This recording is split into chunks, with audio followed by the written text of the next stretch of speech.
বেদৰ ভাগসমূহ আৰু ইয়াৰ তত্ত্বৰ দ্বিতীয় খণ্ড। দ্বাপৰৰ শেষত যেতিয়া সকলো মানুহেই শ্ৰীহৰিক পাহৰি দেৱ-দেৱতাৰ পূজা সেৱাত মগ্ন হৈ গ'ল, তেতিয়া যুধিষ্ঠিৰৰ ৰাজসী যজ্ঞতে ভগৱান শ্ৰীকৃষ্ণই সকলো ঋষি মুনি পুৰোহিত বামুণ আদিৰ শক্তিসমূহ কাঢ়ি লৈ যায়। কাৰণ তেওঁলোক ইমানেই অহংকাৰী হৈ গ'ল যে স্বয়ং ভগৱানৰ হতুৱা নিজৰ চৰণ ধুৱাইছিল আৰু সৃষ্টিকৰ্তা ভগৱানক চিনি নোপোৱা হ'ল। সেয়ে ৰাজসী যজ্ঞত কোনেও যজ্ঞত আহুতি দিব পৰা নাছিল। বলি বিধান পূজা পাতল কৰি দেৱ-দেৱতাৰ সেৱাত নিমগ্ন হ'ল আৰু নাৰায়ণক পাহৰি গ'ল। যদুকুলো তেওঁ এনেবোৰ কাৰণতে ধ্বংস কৰি সকলো দৈত্য অসুৰকো বধ কৰি পৃথিৱীত শান্তি স্থাপন কৰি বৈকুণ্ঠগামী হ'ল। শ্ৰীকৃষ্ণ বৈকুণ্ঠগামী হোৱাৰ পাছতে কলিৰ প্ৰৱেশ ঘটিল। কলিৰ প্ৰকোপত মানুহৰ স্মৰণ শক্তি, বল শক্তি আৰু আয়ুসো কমি আহিল। সেয়ে কৃষ্ণ ভগৱানে কলিযুগত হৰিনাম ল'লেই হ'ব বুলি কৈছিল। যোৱাৰ আগতে সখা উদ্ধৱক সান্তনা দি কৈ গ'ল, এতিয়া কলিযুগৰ আৰম্ভ হ'ল। কলিত হৰিনামেই শ্ৰেষ্ঠ। হৰিনাম কীৰ্তন কৰিলেই মুক্তিৰ পথ বিচাৰি পাব। মই বিশ্ব ব্ৰহ্মাণ্ডৰ প্ৰতিটো বস্তুতে বিৰাজমান হৈ আছোঁ। যেতিয়াই মোক শুদ্ধ মনে মোৰ নাম কীৰ্তন কৰিবা, তেতিয়াই মোক পাবা। মোৰ নাম লৈ যি কাৰ্য কৰিবা সিয়ে সফল হ'ব।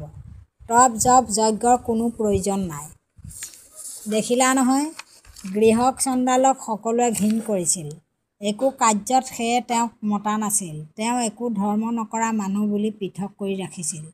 কিন্তু গৃহক চণ্ডালেহে মোক চিনি পালে, মোৰ চৰণ ধুৱালে আৰু সেয়ে গৃহক চণ্ডালেহে ৰাজসী যজ্ঞত যজ্ঞৰ অগ্নিত আহুতি দিব পাৰিলে।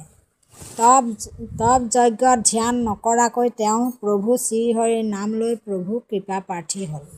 পুৱা গধূলি শ্ৰীহৰিৰ নাম লৈ গৃহক চণ্ডালে সকলো কাম কৰি গৈছিল। তাৰ পাছত কলিত শ্ৰীমন্ত শংকৰদেৱে প্ৰথম এক শৰণ নাম ধৰ্ম প্ৰচাৰ কৰিছিল। শংকৰদেৱে তাৰ পাছত মাধৱক শিকালে, মাধৱে গোপাল আতাক শিকালে, গোপাল আতাই অনিৰুদ্ধদেৱক শিকালে।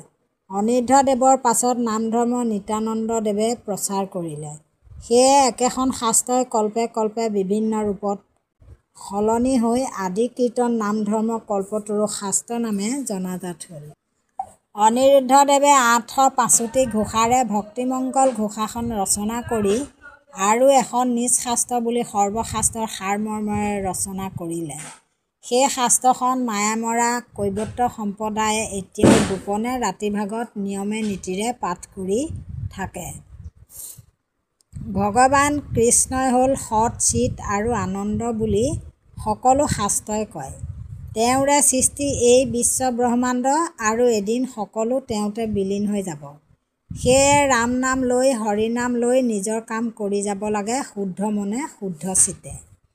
কলি যুগৰ শেষত ভগৱান কল্কী ৰূপত দেৱদত্ত নামৰ অতি বেগী অশ্ৰত উঠি পুনৰ আবিৰ্ভাৱ হ'ব।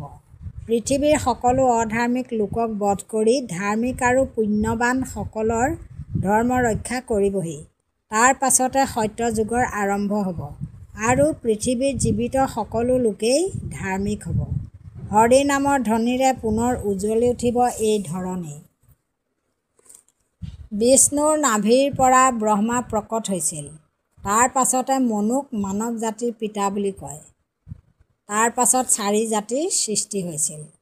বিষ্ণুৰ মুখৰ পৰা ব্ৰাহ্মণসকল জন্ম হৈছিল, বিষ্ণুৰ বাহুৰ পৰা ক্ষত্ৰিয়সকল জন্ম হৈছিল আৰু বিষ্ণুৰ উৰুৰ পৰা বৈশ্যসকল জন্ম হৈছিল আৰু বিষ্ণুৰ চৰণ পদ্মৰ পৰা শূদ্ৰসকল জন্ম হৈছিল।